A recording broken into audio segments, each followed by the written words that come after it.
நண்பர்களே, இன்னைக்கு நம்ம ஆழமான அலசல தொடங்குறதுக்கு முன்னாடி உங்ககிட்ட ஒரு நேரடியான கேள்வி கேட்க விரும்புறேன். ஒரு சுவாரஸ்யமான கேள்வியா இருக்கும்னு நினைக்கிறேன். கேளுங்க. கண்டிப்பா. அதாவது, என்னைக்காவது ஒரு நாள் நாம பைத்தியக்கார ஆஸ்பத்திரியில அடைச்சு வச்சிருக்கிற சிலருக்காவது இந்த பிரபஞ்சத்தோட உண்மையான ரகசியம் தெரிஞ்சிருக்குமோ நீங்க யோசிச்சு பார்த்திருக்கீங்களா? அட, இது ரொம்ப ஆழமான சிந்தனாச்சே. ஆமா, நாம சாதாரணமா பைத்தியம் அப்படின்னு முத்திர குத்துற பல விஷயங்கள் உண்மையிலே நம்மளோட சாதாரண அறிவுக்கு எட்டாத ஒரு மாபெரும் தெளிவா இருந்தா எப்படி இருக்கும்? சொல்லப்போனா இதத்தான் நம்மளோட மனநல மருத்துவம் எப்பவுமே தவறவிடுதுன்னு சொல்லலாம். கரெக்ட். ஏன்னா அதுக்கு ஒரு பிசிக்கல் ஆதாரம் கிடையாது இல்லையா? உண்மைதான். இப்போ உடம்புல ஒரு எலும்பு முறிஞ்சா உடனே எக்ஸ்ரே எடுத்து பார்த்து இதோ இங்கதான் பிரச்சனை அப்படின்னு சுலபமா சொல்லிடுறோம். அது நம்ம கண்ணுக்கு தெரியுது. ஆனா மனித மனதையும் அதோட நரம்பியல் அமைப்பையும் ஒரு எக்ஸ்ரே மெஷின் உள்ள வச்சு அளக்க முடியாது. அங்கதான் நம்மளோட லாஜிக், அந்த நோயறிதெல்லாம் மொத்தமா ஃபெயில் ஆகுது. இப்போ இன்னைக்கு உங்களை ஒரு புது உலகத்துக்கு கூட்டிட்டு போக போறோம். ரொம்பவே வித்தியாசமான ஒரு உலகம் அது. ஆமா, இது பியாண்ட் சைக்காலஜி அப்படிங்கிற தலைப்புல ஓஷோ அவர்கள் 1986ஆம் ஆண்டு உருகுவேயில் வழங்கிய சொற்பொழிவுகள்ல இது எபிசோட் 35. அமெரிக்காவை விட்டு வெளியேறிய பிறகு உருகுவேயில் புண்டா டெல் எஸ்டே நகரில் தனது சந்நியாசிகளுக்கு வழங்கிய இந்த உரைகள் உளவியலின் வரம்புகளை ஆராய்ந்து தியானத்தின் பாதையை நோக்கி வழிகாட்டுகின்றன. வாங்க, அமைதிக்குள் நுழைவோம். ஓஷோ இந்த உரையில ரொம்ப அடிப்படையான ஆனா நம்ம யாருமே கவனிக்காத ஒரு விஷயத்த கையில எடுக்கிறார். அது என்ன விஷயம்? அதாவது நாம சாதாரணமா பயன்படுத்துற பைத்தியக்காரத்தனம், இங்கிலீஷ்ல மேட்னஸ் அப்படின்னு சொல்றோம்ல. ஆமா, அந்த வார்த்தைக்குள்ள முற்றிலும் எதிர்முனைகள்ல இருக்கிற 2 வெவ்வேறு பரிமாணங்கள் இருக்கு. பார்த்தா மனதை விட்டு வெளியேறதுல 2 வழிகள் இருக்கு. ஒன்னு மனதிற்கு கீழே விழுவது, பிலோ த மைண்ட் அப்படின்னு சொல்லலாம். மனதிற்கு கீழே விழறதுன்னா அது எப்படி நடக்கும்? இதுக்கு ஏதாவது பயிற்சி தேவையா? இல்ல, இதுக்கு எந்த தனிப்பட்ட முயற்சியும் தேவையில்ல. ஒரு மனிதனுக்கு திடீர்னு ஏற்படுற ஒரு பெரிய அதிர்ச்சி, ஒரு ட்ராமா மாதிரி. ஆமா. உதாரணமா, வாழ்நாள் முழுவதும் சம்பாதிச்ச சொத்து ஒரே நாள்ல அழியறது, இல்லனா ரொம்ப உசிரா நினைச்சவங்களோட எதிர்பாராத மரணம். இந்த மாதிரியான தாங்க முடியாத வலிகள் வரும்போது மூளை தன்னை தானே காப்பாத்திக்க ஒரு ஷட் டவுன் மோடுக்கு போயிடுது. புரியுது. அந்த வலியை எதிர்கொள்ள முடியாத நனவு மனம், அதாவது கான்ஷியஸ் மைண்ட், ஒரு தற்காப்புக்காக பழசையெல்லாம் மறந்துட்டு வேற ஒரு உலகத்துக்கு போயிடுது. அப்போ அவங்களோட செயல்கள் எல்லாமே லாஜிக் இல்லாம மாறிடும், அப்படிதானே? கண்டிப்பா. இதுதான் உலகம் முழுவதும் சாதாரணமா பைத்தியம் அப்படின்னு சொல்றோம். இது மனதிற்கு கீழே உள்ள இருட்டு. ஆனா ஓஷோ சொல்ற 2வது வழி வேற. அதுதான் அந்த மனதிற்கு மேலே உயர்வது அப்படிங்கிறதா? Above the mind. அதேதான். கிழக்கு உலக நாடுகள் மட்டும்தான் பல்லாயிரம் ஆண்டுகளா இந்த 2வது நிலையை துல்லியமா கவனிச்சு வந்திருக்கு. இது அதிர்ச்சியால வர்றதில்ல. மாறாக ஆழ்ந்த தியானத்தின் மூலமாவும் முழுமையான விழிப்புணர்வின் மூலமாவும் மலர்வது. அட, சூஃபி மரபுல இத மஸ்ட் அப்படின்னும், இந்திய மரபுல இவங்கள பரமஹம்சர் அப்படின்னு சொல்றாங்க இல்லையா? ஆமா, சரியா சொன்னீங்க. இப்போ இத நான் இப்படி புரிஞ்சுக்கலாமான்னு பாருங்க. இந்த மனதிற்கு கீழே விழுவது அப்படிங்கிறது ஒரு கம்ப்யூட்டர்ல திடீர்னு ஒரு பயங்கரமான வைரஸ் தாக்கும்போது சிஸ்டம் கிராஷ் ஆயிடுச்சுன்னு வேற வழி இல்லாம பிளக்க பிடுங்குவது மாதிரி இருக்கு. நல்ல ஒப்பீடு. ஆனா அந்த மனதிற்கு மேலே உயர்வது அப்படிங்கிறது சாதாரண மனிதர்களால புரிஞ்சு கொள்ளவே முடியாத ஒரு முற்றிலும் புதிய மிக சக்தி வாய்ந்த ஆபரேட்டிங் சிஸ்டம்க்கு அப்கிரேட் ஆவது போல இருக்கு. சரியா, அந்த ஒப்பீடு ரொம்பவே பொருத்தமா இருக்கு. இப்போ நீங்களே யோசிச்சு பாருங்க. ஒரு பழைய கம்ப்யூட்டர்ல ரொம்ப அட்வான்ஸ்டான ஒரு புது ஆபரேட்டிங் சிஸ்டமை இன்ஸ்டால் செஞ்சுட்டு பழைய லாஜிக்கை வச்சு அதை ஆபரேட் பண்ண நினைச்சா என்ன நடக்கும்? சிஸ்டம் எரர் தான் காட்டும், வேற ஒன்றும் ஆகாது. அதேதான். சாதாரண மக்களுக்கு இந்த 2 நிலையுமே தர்க்கம் இல்லாத பைத்தியக்காரத்தனமா தான் தெரியும். ஏன்னா 2மே மனதின் வழக்கமான எல்லைகளுக்கு வெளியே இருக்கு.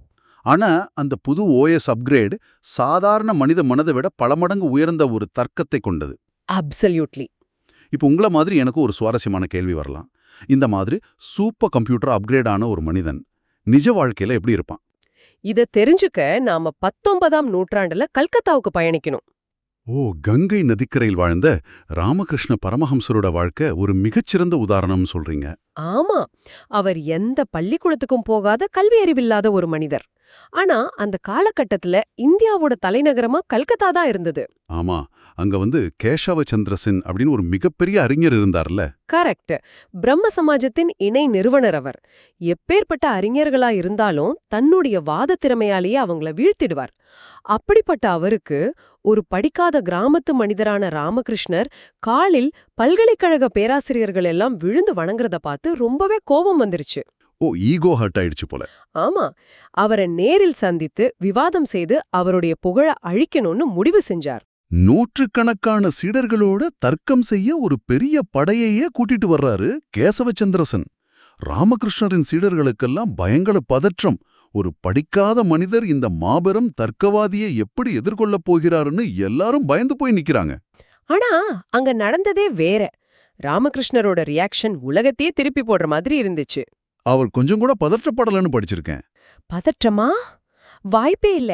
கேசவச்சந்திர சென் வந்த உடனே அவரை இறுக்கி கட்டி பிடிச்சு, எவ்ளோ நாளா உனக்காக காத்துக்கிட்டு இருந்தேன் தெரியுமா அப்படின்னு சொல்லி தானே செஞ்ச இனிப்புகளை அவருக்கு ஊட்டி விட்டார். அட, கேசவச்சந்திரசனுக்கு என்ன பண்றதுன்னே தெரிஞ்சிருக்காது. ஆமா, அவர் கொஞ்சம் அதிர்ச்சியாகி, நான் உங்களோடு உறவாட வரவில்லை, விவாதிக்க வந்திருக்கிறேன். ஒன்னு நீங்க தோற்கணும், இல்ல நான் தோற்கணும் அப்படின்னு ரொம்ப கராரா சொன்னார். அதுக்கு ராமகிருஷ்ணர் என்ன சொன்னாரு? அவர் சிரிச்சுக்கிட்டே, உங்களுடைய இந்த அபாரமான அறிவே கடவுள் இருக்கிறார் என்பதற்கான மிகப்பெரிய சாட்சி. இந்த உலகத்துல இவ்வளவு புத்திசாலித்தனம் எங்கிருந்து வரும்? நீங்களே கடவுள் இருப்பதற்கான சாட்சி அப்படின்னு ரொம்ப இயல்பா ஒரு பதில கொடுத்தார். வாவ்! இதுல எனக்கு என்ன புரியுதுன்னா, இங்க விவாதம் அப்படிங்கிறது ஈகோவுக்கும் நடக்கிற ஒரு சண்டை. ஆமா. கேசவச்சந்திரசன் தன்னோட பெரிய ஈகோவை எடுத்துட்டு வந்து சண்டைக்கு நிக்கிறார். ஆனா ராமகிருஷ்ணரோட மனதுல ஈகோ அப்படிங்கிற ஒன்னே இல்ல. எதிர்த்து நிக்க ஒரு ஆள் இருந்தாதானே நீங்க சண்டை போட முடியும். கரெக்ட். அந்த இடத்துல சண்டையிட மறுப்பதன் மூலமாவே உலகத்தின் மிகச்சிறந்த விவாதக்காரரை ராமகிருஷ்ணர் முற்றிலுமா நிராயுத பாணியாக்கி விட்டார் இல்லையா? அதான் உண்மை. அந்த ஈகோ இல்லாத தன்மைதான் இங்க உண்மையான ஞானம். கேசவச்சந்திரசன் என்னென்னவோ பேசி வாதிட்டார். ஆனா ராமகிருஷ்ணர் ஒவ்வொரு முறையும் எழுந்து நின்று அவரை பாராட்டினார். தன்னோட சீடர்களை பார்த்து அவர் எவ்வளவு அழகா விமர்சிக்கிறார் பாருங்கள் அப்படின்னு ரசிச்சார். ஆமாம். ஒரு கட்டத்துக்கு மேல கேசவச்சந்திரசனுக்கு என்ன பண்றதுனே தெரியல. தன்னுடைய தர்க்கங்கள் எல்லாம் ஒரு நிபந்தனையற்ற அன்புக்கு முன்னாடி சுக்கு நூறா உடைஞ்சு போறதா அவர் உணர்ந்தார். கடைசியில ராமகிருஷ்ணரின் அன்பிலும் எளிமையிலும் அவர் முழுமையா சரணடைந்தார். அந்த புதிய ஓஎஸோட அதிர்வலைகள் பழைய லாஜிக் சிஸ்டத்தை மொத்தமா ஹேக் பண்ணிடுச்சுன்னு தான் சொல்லணும். நிஜமா. ஆனா இங்க ஒரு பிரச்சனை என்னன்னா, இது கேசவச்சந்திரசன் மாதிரி சிலரால் புரிந்து கொள்ள முடிஞ்சாலும் சாதாரண சமூகத்தின் பார்வையில் இந்த தெய்வீக நிலை வெறும் விசித்திரமாகவும் பைத்தியக்காரத்தனமாகவும் தான் தெரிஞ்சது. அது உண்மைதான். இப்ப 10 மில்லியன் மக்கள் வாழ்ந்த நெரிசலான கல்கத்தா வீதிகள்ல ராமகிருஷ்ணன் நடந்து போய்கிட்டு இருக்கும்போது திடீர்னு ஏதாவது ஒரு விஷயத்த பார்த்து கடவுளின் நினைவு வந்துட்டா அப்படியே நடு ரோட்ல நின்னுகிட்ட ஆனந்தமா நடனமாட தொடங்கி விடுவார். ஆமா, சுத்தி இருக்கிற எந்த உலக சிந்தனையும் அவருக்கு இருக்காது. இது மிகப்பெரிய டிராஃபிக் ஜாம உருவாக்கிடும். அவரை பத்திரமா கூட்டிட்டு வர்றதே சீடர்களுக்கு பெரிய சவாலா இருந்தது. சமூகத்தோட எதிர்பார்ப்புகளுக்கு அவர் எந்த விதத்திலையும் பொருந்தி போகல. அவருடைய கல்யாண விஷயமே ஒரு பெரிய முரண்பாடுதான். அது ஒரு ரொம்ப சுவாரஸ்யமான கதாச்சே. ஆமா, எந்நேரமும் தியானத்திலே இருக்கிற தம் மகனை உலக விவகாரங்கள்ல ஈடுபடுத்தலாம்னு நினைச்சு அவர் தந்தை கல்யாணம் பத்தி பேசினார். அவர் நிச்சயமா மறுத்துடுவார்னு தான் குடும்பத்துல நினைச்சாங்க. ஆனா அவர் என்ன பண்ணார்? ராமகிருஷ்ணர் எந்த யோசனையும் இல்லாம உடனடியாக சம்மதிச்சு ரொம்ப ஆர்வமா பெண் எங்க அப்படின்னு கேட்டார். திருமணம் செய்து கொள்வதற்கென பெண்ணை பார்க்க சென்றபோது நடந்த நிகழ்வு அதைவிட பெரிய அதிர்ச்சின்னு சொல்றாங்க. சாரதா தேவி கையில் இனிப்புகளுடன் வந்தபோது ராமகிருஷ்ணர் அவசர தேவைக்காக தன்னிடமிருந்த 3 ரூபாயே எனக்காக நிச்சயிக்கப்பட்டிருந்த அந்த சிறுமியோட கால்கள்ல வச்சு விழுந்து வணங்கினார். எல்லாரும் அதிர்ச்சியில உறைஞ்சு நிக்கிறாங்க. அவர் சத்தமா, அம்மா நீங்களே சரியான பெண் அப்படின்னு சொல்லி அவங்கள தன் அன்னை அப்படின்னு ஏத்துக்கிட்டார். இதுல ரொம்ப ஆச்சரியமான விஷயம் என்னன்னா, திருமணத்திற்கு பின்னரும் ஒரு சாதாரண கணவன் மனைவி உறவு அவங்களுக்குள்ள வரவே இல்லை. ஆமா, வங்காளத்துல காளி தேவிய வழிபடும் வழக்கம் ரொம்ப அதிகம். ராமகிருஷ்ணர் வருடா வருடம் தன் மனைவி சாரதா தேவியையே நிர்வாணமாக்கி ஒரு பீடத்துல அமர வச்சு சாட்சாத் காளி தேவியாகவே முழு பக்தியோடு வழிபட்டார். அதாவது உயிருள்ள ஒரு அன்னை என் வீட்டிலேயே என்னோடு இருக்கும்போது நான் ஏன் வெளியில போய் கல்ல வழிபட வேண்டும் அப்படிங்கிறது தான் அவரோட கேள்வி, சரியா? அதேதான். இப்ப நான் ஒன்னு கேக்குறேன், இத நாம இப்ப இருக்கிற ஒரு மேலை நாட்டு சைக்காலஜிஸ்ட் கிட்ட சொன்னா என்ன ஆகும்? உடனே அவருக்கு ஸ்கிசோஃப்ரேனியா இருக்கு, மாயத் தோற்றங்கள் வருது அப்படின்னு முத்திரைய குத்திடுவாங்க. ஆமா, மனநல காப்பகத்துல அடைச்சு மாத்திரைய கொடுத்து தூங்க வச்சிடுவாங்க இல்லையா? ஈகோ இல்லாத முற்றிலும் தூய்மையான இந்த ஜீவன்களை சமூகம் எப்படி இவ்வளவு குரூரமா தவறாக புரிஞ்சுக்குது? அதுதான் மேற்குலக உளவியலுக்கும் கிழக்குலக ஞானத்துக்குமான பெரிய இடைவெளி. பைத்தியக்காரத்தனம் அப்படின்னாலே அது நோய்தான் அப்படிங்கிறது மேலை நாடுகளோட பார்வை.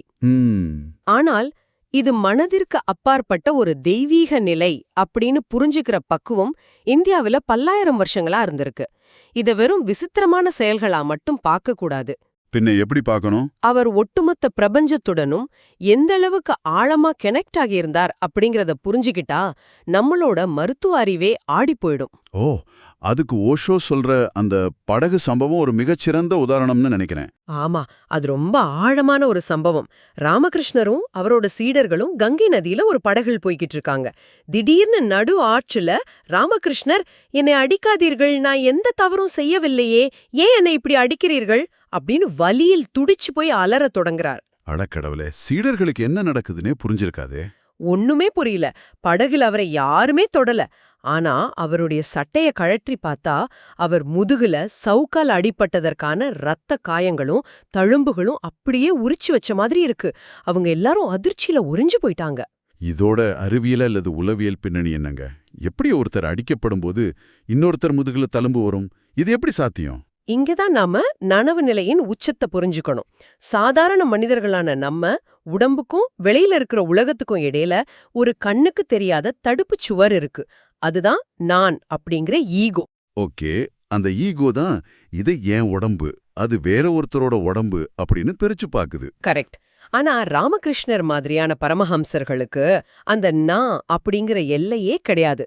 அவங்க ஒட்டுமொத்த பிரபஞ்சத்தோடனுமே முழுமையா ஒன்றிணைந்திருக்காங்க. இது ஆங்கிலத்துல ஒன்னஸ் அப்படின்னு சொல்லுவோம். அதாவது அந்த பிரிவினை அங்க இல்ல. ஆமா. படகு கரைய அடைஞ்சதும் சீடர்கள் பாக்குறாங்க, அங்க ஒரு அப்பாவி மனிதனை யாரோ மிக கொடூரமா சவுக்கால அடிச்சுக்கிட்டு இருந்தாங்க. அந்த மனிதன் பட்ட அதே வலிய, அதே காயங்களை ராமகிருஷ்ணரோட நரம்பு மண்டலம் தனக்குள்ளேயே உள்வாங்கி வெளிப்படுத்தியிருக்கு. இது நிச்சயம் மனநோய் கிடையாது, இது காஸ்மிக் கான்ஷியஸ்னஸ். கண்டிப்பா. ஆனா இவ்வளவு ஆழமான ஒரு ஆன்மீக நிலையில இருந்தாலும் அவர் சாதாரண மனிதர்களோட முட்டாள்தனங்களை ரொம்ப நகைச்சுவையா கையாண்ட விதம் எனக்கு ரொம்ப பிடிச்சிருந்தது. எந்த கதைய சொல்றீங்க? அந்த மரத்துல ஏறி உட்கார்ற பாவங்களா? ஆமா, அதேதான். ஒரு முறை கங்கையில் பாவங்களை கழுவச் சென்ற ஒருவரிடம் ராமகிருஷ்ணர் ஒரு கதை சொன்னார். நீ கங்கையில் மூழ்கும்போது உன் பாவங்கள் எல்லாம் உன்னை விட்டு நீங்கி கரையில் உள்ள மரங்களில் ஏறி உட்கார்ந்து கொள்ளும். நீ குளித்துவிட்டு திரும்பி வரும்போது அந்த மரங்களில் காத்து கொண்டிருக்கும் பாவங்கள் மீண்டும் உன் மீதே குதித்து விடும் அப்படின்னு சிரிச்சுக்கிட்டே சொன்னார். சடங்குகளின் பயனற்ற தன்மைய எவ்வளவு அழகா அதே நேரம் யாருடைய மனதையும் புண்படுத்தாம சொல்லிருக்கார் பாருங்க. உண்மைதான். கங்கை தண்ணீருக்கு தன்னோட வேலை என்னவோ அதை செய்யும். ஆனா உன் மனசு மாறாத வரைக்கும் உன்னோட பாவங்கள் கரையில் உனக்காக காத்துக்கிட்டு தான் இருக்கும் அப்படிங்கிற நிதர்சனத்தை புரிய வைக்கிறார். இந்த மரங்களில் பாவங்கள் காத்துக்கிட்டு இருக்கிற கதை உண்மையிலே அபாரமானது. இதை யோசிச்சு பார்த்தா எப்படி இருக்குன்னா, இப்போ நான் உடல் எடையை குறைக்கணும்னு ஒரு டயட் மாத்திரையை சாப்பிட்றேன். ஓகே. ஆனா நான் சாப்பிட வேண்டிய பிரியாணி, பர்கர், அதோட கலோரிஸ் எல்லாமே நான் வீட்டுக்கு வர வரைக்கும் சோஃபாவில் எனக்காக வெயிட் பண்ணிட்டு இருந்தா எப்படி இருக்கும்? அந்த மாதிரி இருக்கு. அருமையான விளக்கம்.